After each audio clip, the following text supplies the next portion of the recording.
statue towers 15 meters. These roadside Jizo statues are just a foot or two tall. Solemn faces, kindly faces, glowering faces. Japanese Buddhist statues come in countless shapes and forms. When Buddhism reached Japan in the mid-6th century, religious statues came with it. These objects of prayer are meticulously crafted and are also viewed as works of art in their own right.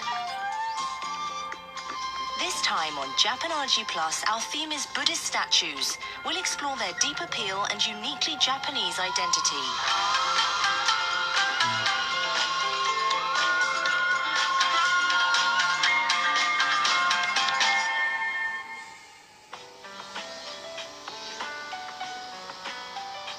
Hello and welcome to Japanology Plus. I'm Peter Barakan. You've just had a very brief introduction to the great Buddha of Kamakura, who, including the pedestal at the base, is something like 13 meters tall. Makes you feel very humble to be standing here. In fact, I'm not even allowed to appear in the same frame as him out of respect to the Buddha. As I'm sure many people know, Japan has two major religions, Shinto and Buddhism. Shinto has shrines, Buddhism has temples, and if you want to see Buddhist statues, a Buddhist temple is the place to go. There are said to be some 75,000 of them around Japan, and the number of statues is probably not even worth attempting to count. They come in all different shapes and sizes, different physical features, facial expressions, each one is different. Let's start off with a look at a few of them. Buddhism originated in India, then spread through China to the Korean peninsula, and finally reached Japan about 1,500 years ago.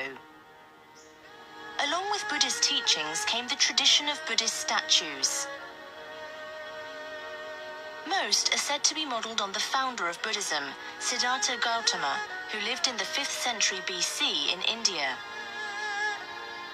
Buddhist statues may be made of metal, stone, wood, clay, and other materials. In Japan, 90% are wood. Japan's thick forests have given wood a special place in the culture, and it became the primary medium for making the statues. There are four main categories of Buddhist statuary. Most exalted are the Nyorai, then Bosatsu, then Myo, and finally the Tenbu. First, Nyorai statues, which depict a being in a state of enlightenment. There are several varieties of Nyorai statue. This is the great Buddha of Nara, a Birushana Nyorai. It symbolizes cosmic truth. A representation of religious teaching embodied in the form of the Buddha, it stands 15 meters tall and weighs 250 tons. The pose of a Buddhist statue is significant. Here, the raised right hand assuages fear, while the lowered left hand shows the power to grant wishes. This is Amida Nyorai, who guides people to the Pure Land, the Buddhist paradise. And this is Yakushi Nyorai, the healing Buddha. Each Nyorai has different affiliations and functions.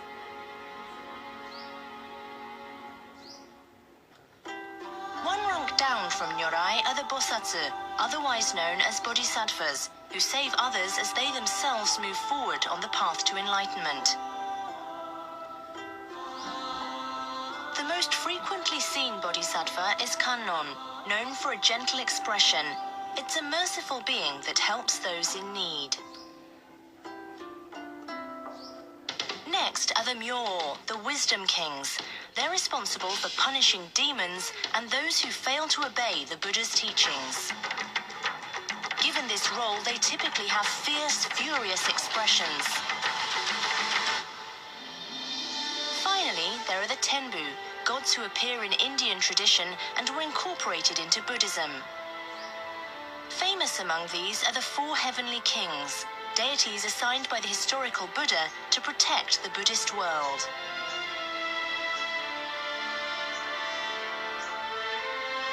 Jikokuten is the guardian of the East. He is known as the protector of the realm and holds a trident. Zorjoten is the guardian of the south. He is shown suppressing evil in the form of a horned monster. Kormokten is the guardian of the west. He holds a brush and scroll with which to record the wicked deeds he witnesses.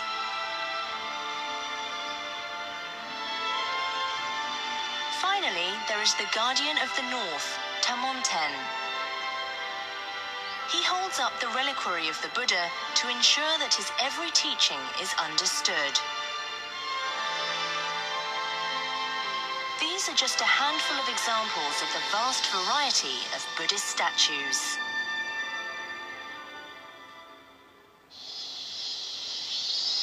Now I get to meet our guest on today's program, Mr. Yasumi Miyazawa, who's a researcher in Buddhist statues. Good morning. Hello. Nice to meet you. Thank you for being with us today, and I'm looking forward to finding out more about some of these statues here. Thank you for having me. Yasumi Miyazawa is an expert on Buddhist statues and also a musician. He has been fascinated with Buddhist statues since he first saw one as a boy.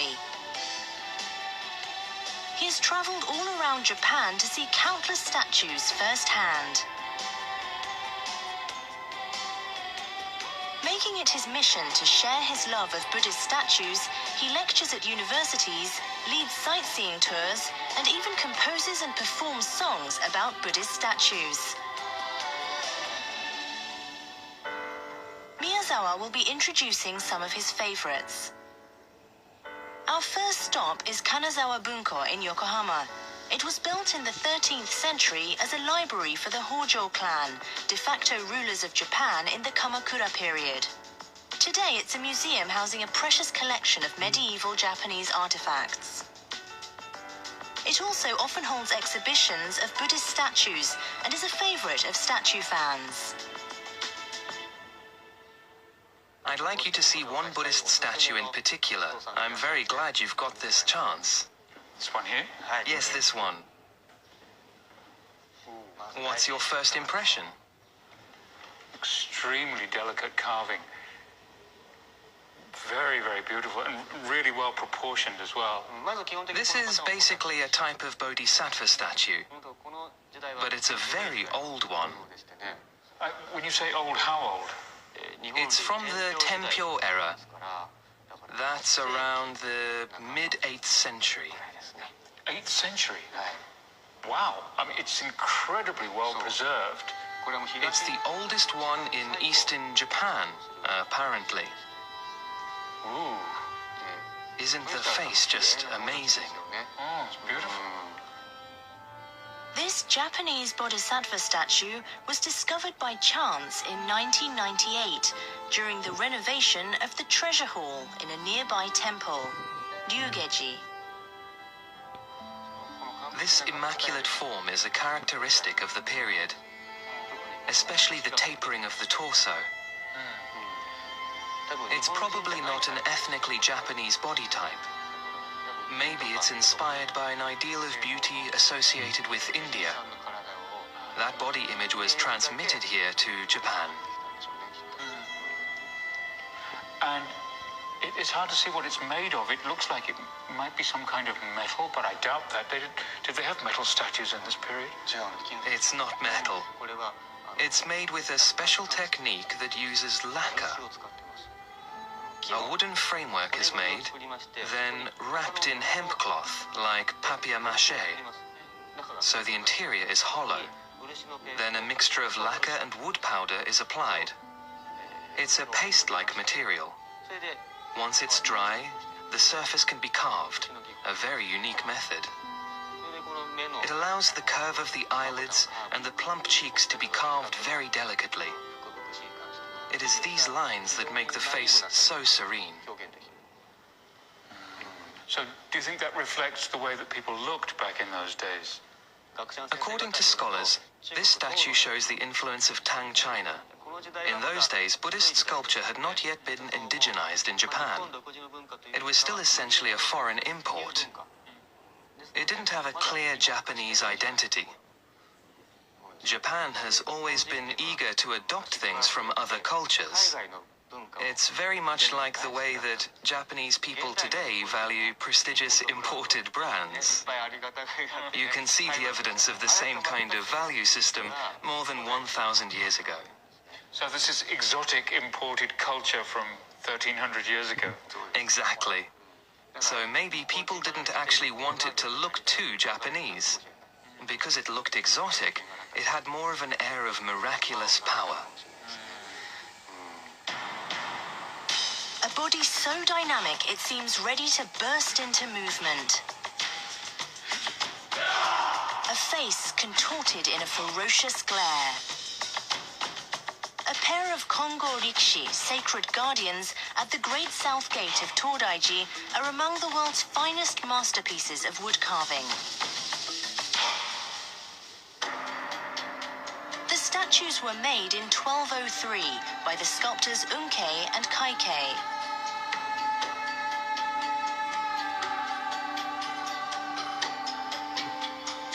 From the bulging blood vessels to the lines on the palms and fingers, everything is meticulously carved. The growth rings of wood were used to make the fingers look realistic. And these statues hold more marvels than simply the carving. Their secrets came to light in 1988 when they were restored for the first time in their history.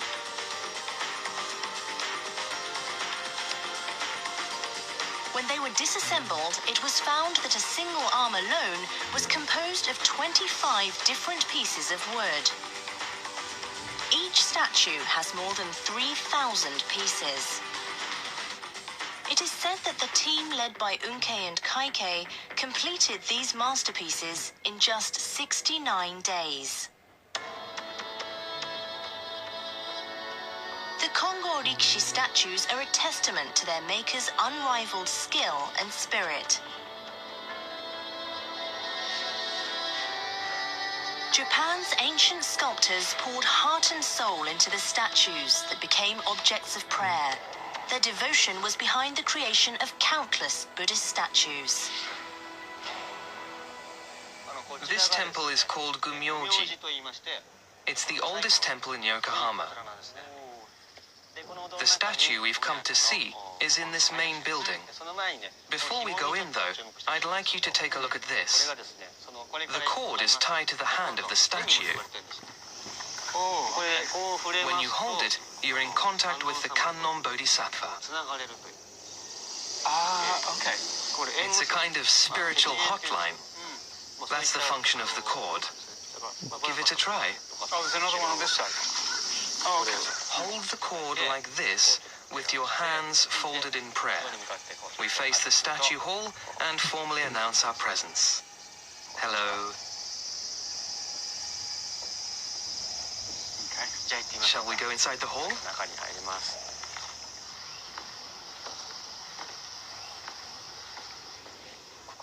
Usually the public is not allowed in this area. Please go in. Wow. Here's the object of reverence, an 11-faced kannon. So this goes back how far? It's from the early Heian period, so that's over 1,000 years. yes, probably the 10th century, possibly the 9th. In any event, a very old, rare statue. If you look at the top of the head, you can see there is a ring of smaller heads. Altogether, there are 11 heads. That's why it's called an 11-faced kannon. Why do they do that? Well, to put it simply, kannon is a bodhisattva that listens to our appeals for help. Since this kannon has faces 360 degrees around, cries coming from all directions can be heard. Kind of like a parabolic antenna. And notice this cord. It's the one we touched outside to be connected with kannon while offering our prayer. Usually, that is what people who come to pray at this temple do. They do it to be connected to the Kannon Bodhisattva. Ah, because you're not allowed to come in here normally. One thing you should note about this statue is the material. The wood itself is important. The idea comes from the indigenous Japanese reverence for sacred trees. Okay, tell me about that. Buddhism is a religion that came to Japan from India via China. Before that, Japan had its own primal religion. It was what you might call animism, or reverence for nature. People revered mountains and giant trees, so there was already this reverence for great big trees. Sometimes a large tree would be struck by lightning, and since lightning was also considered a messenger of the gods, the ancient Japanese regarded that tree as even more sacred. And later, when Buddhism arrived, this reverence for sacred trees was transposed to Buddhas. Ah, I see. So you've got an older form of belief combined with Buddhism when it comes to... I see, I see. The belief in indigenous Shinto deities and Buddhism began to coexist and mingle. This statue was carved in one piece from a single tree. It's a solid one piece of wood. Wow. Yes, carved from a single log, not hollowed out inside or assembled from multiple pieces, as close to the tree's natural form as possible. After Buddhist statues reached Japan from the continent, they became more distinctively Japanese. This is the Yakushi Nyorai Buddha of Jingoji, a temple in Kyoto. Notice the sharp, penetrating gaze. But what about the hands? In marked contrast, they look chubby, almost like a baby's. The fleshy hands make the statue seem more approachable. It's not just that the shape of the hands is like a baby's. Notice that the fingernails are concave. This is an actual characteristic of a baby's hands. Many newborns have this kind of fingernail that curves upward. As they grow and learn to grasp objects, this changes to a convex shape, which is better suited to grabbing things.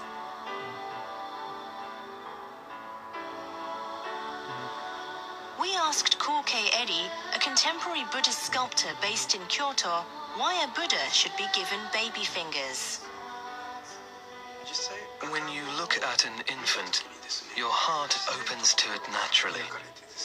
You experience a moment of perfect serenity. I think babies have that effect on people.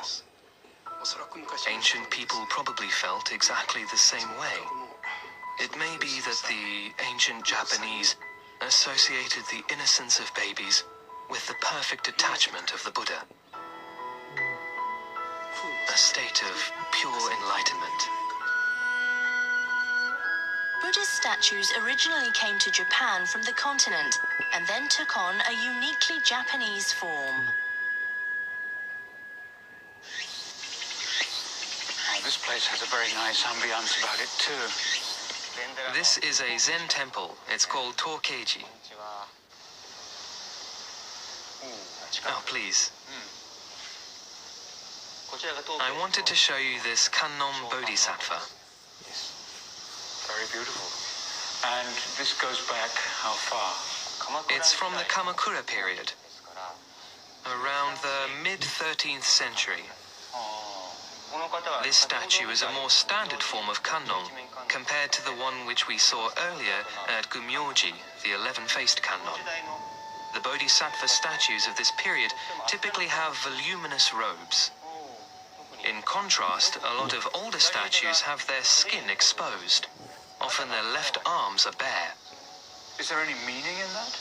It was an artistic convention in those days. Fashions change down through the ages. 13th century fashion. Yes. And at that time in particular, commerce with the Song dynasty in China brought ink brush painting techniques to Japan. This form of Buddhist statue reflects the influence of ink brush painting. The colors are faded, But this is something that people appreciate in Japan. There's a great fondness for subdued aesthetics. This is not just a copy of something Chinese, it's been reformulated to suit the Japanese tastes. The entire process strikes me as very Japanese.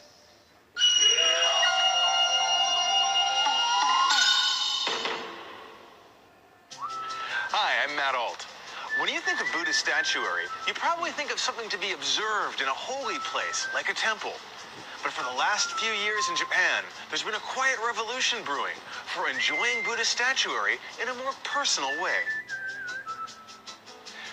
We're here at a shop in Omotesando, Tokyo's most fashionable district, where we're going to learn just what that means. Let's check it out. Why, hello. Hello there. Welcome. Even I know these. These are some famous statues. These are plastic models of Japanese national treasures and important cultural properties. These are all cultural treasures, right? That's why I've seen them before. What's the purpose of all of these statues? Well, we see them as art pieces. We're presenting them as elements of a room's interior. Now this one, I know, this is gorgeous. This is amazing. Yes, this here is a 1,000-armed cannon. It uses 120 sheets of real gold leaf. Sounds expensive. And here, in comparison to the other ones we've been seeing, this statue is quite colorful. The original statue has retained a bright coloration, and this model accurately recreates that. So how is a sculpture like this made? It's made from a material called polystone. First, clay models of each section are made by hand. Then the sections are assembled and silicone is poured around them to make a mold. Then polystone is poured into that mold to make the final model, which is polished and then hand-painted one by one. Oh, this is really sounding like the plastic models I used to build as a kid. You know, these are really beautiful, but I'm still having kind of a hard time imagining how to integrate these into a modern lifestyle. Let me show you a room that will give you an idea. Okay, great. Okay. Please have a seat. Ooh. Wow. It's very relaxing. Now I can see how having Buddhist statues in your daily life can be a nice thing to have. Yes, we believe that they help alleviate the stress of everyday life. We encourage people to place Buddhist statues informally in their living rooms or hallways or other spaces. You can place them anywhere in the home. You know, there really is something relaxing about being surrounded by Buddhist statuary like this. Next time you come to Tokyo, why don't you give it a try yourself? See you next time.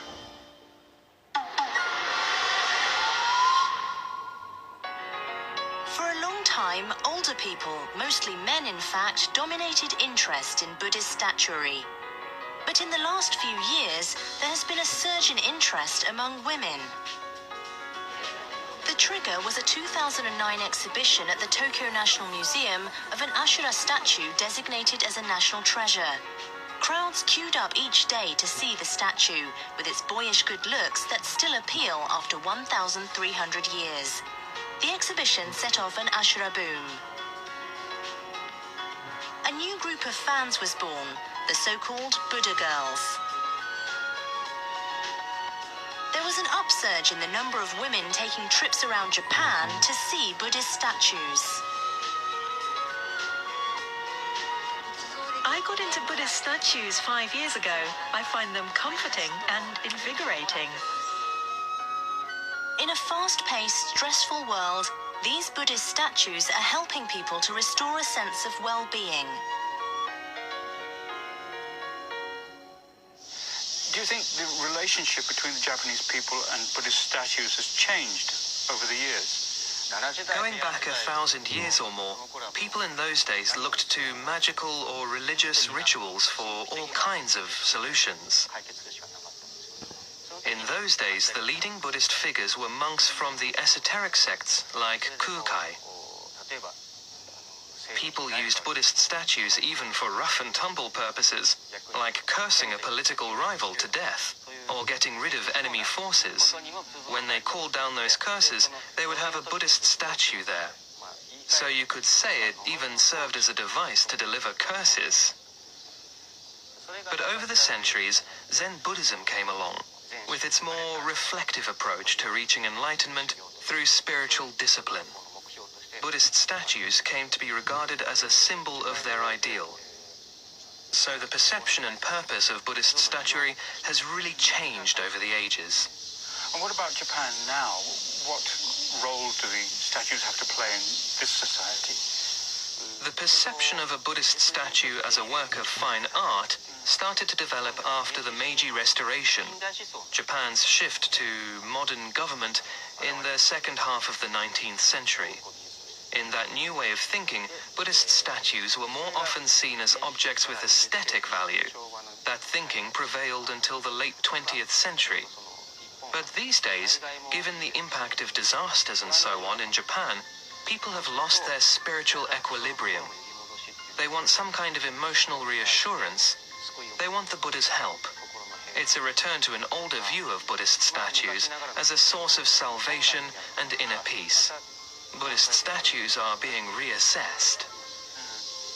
Personally, not being a Buddhist or not being particularly religious in any form, I tend to see these statues more in an artistic way. But when you're just there in the room alone with them and sort of staring at them for a while, there's something else apart from the sheer artistic value. And I'm still not quite sure what it is. Perhaps it's to do with the religious feelings of the people who created them in the first place, and we don't even know who they are, of course. But especially that seated bodhisattva that we saw earlier on was just, I don't even have words to describe it. It was so utterly beautiful. And just to have seen that alone today made the day more than worthwhile. Thank you very much. Thank you.